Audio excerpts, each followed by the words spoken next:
Hello, BWIPO. Thank you so much for coming to the interview. What happened to your hair? Because I was looking forward for some afro.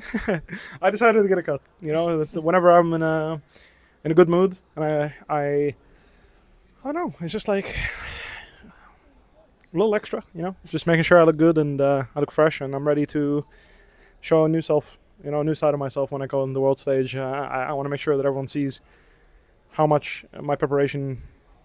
Like how much I can prepare and how ready I can be for an event like this. How do you feel personally? Because you made a huge splash coming into Europe, started streaming, some very strong opinions, some very strong arguments. Actually, I didn't say it, but I know Jackie's, so I was kind of... I don't know how to say that. It was kind of awkward for me to see Jackie's lectured by you with Garzi and stuff. So we in Czech Republic maybe don't see you as positive as we did, but we still love you. I don't mind. I don't mind. For me, like I want to just clarify. I worked with Jackie's. I talked to him much more after that event. He clarified actually. Well, that's very kind of him. I appreciate that. But I think that we were able to come to conclusions, and more than anything, I was just really upset because. You know, Jon was a champion that Jackie's prepared for playoffs. Yeah, it's his champ. Exactly, they prepared this for playoffs, and the whole organization kind of, I feel like, let him down. I didn't really feel like it was his responsibility alone, but it's hard to translate that when I get very emotional. You know, I'll get into exactly what happened that week for me because it was very different from my usual demeanor. But it's something that I want to say for after Worlds because Worlds is to be celebrated first. Once Worlds is over, I will come back and explain. You know, come back to that week and kind of explain what happened with me. That's not to take any responsibility away from what I said or what I did. I definitely feel bad about it, and that's why, you know, if you weren't aware, like I did reach out to Jackie's, try to work with him, try to help him with small things. Obviously, I'm not going to take credit for how good of a player he is. He's exceptionally talented, but being able to connect those small things to make him like an exceptional player that can lead his teammates, I think there's very small work necessary there. You just need to get the right perspective for him, right? So.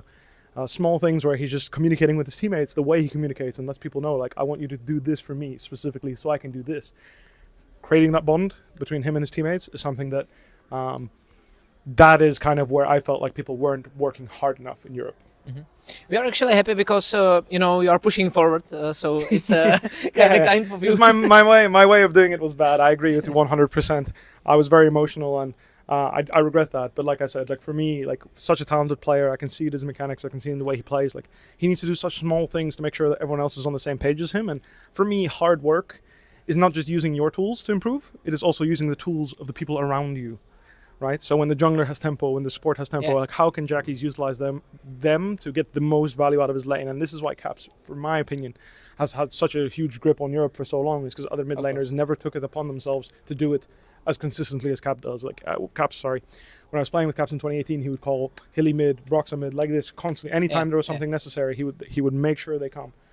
If they couldn't come, he would ask them, "Can you?" You know, and making sure that you utilize those resources. I don't feel like there's any other mid laner in Europe that has been able to do that. And when you look at the world's best, this is exactly what every great mid lane like team does that plays around mid lane. So. I really wanted to focus on that, you know, and I think you know, I would love to do more work with him, but unfortunately, I have Worlds to play. But well, so let's get back to Worlds. How do you feel about yourself? Because you said you feel like you are the worst player in every team you played. Yes. I disagree with that, actually. But that's very kind of you. Do you feel the same right now? I mean, right now, after this game, maybe I'm like the 4th, 5th best player on my team. You know, like I don't mind at all. So who's the 5th then? Oh, sorry, 4th, 5th worst. Sorry, yeah, sorry. Who's the 5th? Like I don't know. At this point, I think it's me or Sport. I think that the other 3 are performing super consistently, super well. You know, we also have the most like difficult jobs in the sense that like the way our team functions is we create space for our carries to let them farm and get big. So we have the most PvP to do, which is obviously the hardest part of the game. It's a PvP game and it's pretty difficult sometimes. But I don't know. I feel like I can make more mistakes than my teammates on average. And, you know, I don't mind being the 4th. Like I like being in this place where I have the freedom to make mistakes because the other people on my team have the discipline to avoid mistakes more often than I do, because I'm a loose player.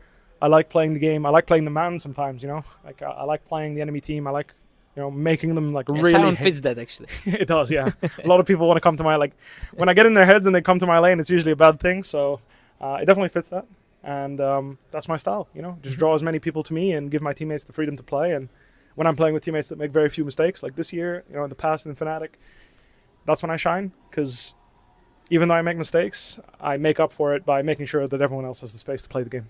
You were playing in different days, in the days where you were in the World Finals, Europe was in World Finals twice in a row. Do you think it can happen again? Not only EU, but NA as well? Yeah, I truly believe that. I think that the dedication necessary to commit to one singular goal of this is our team, this is our function, this is how we win, is something that's been really lacking. And I think that that kind of commitment has only come from G2 and Fnatic.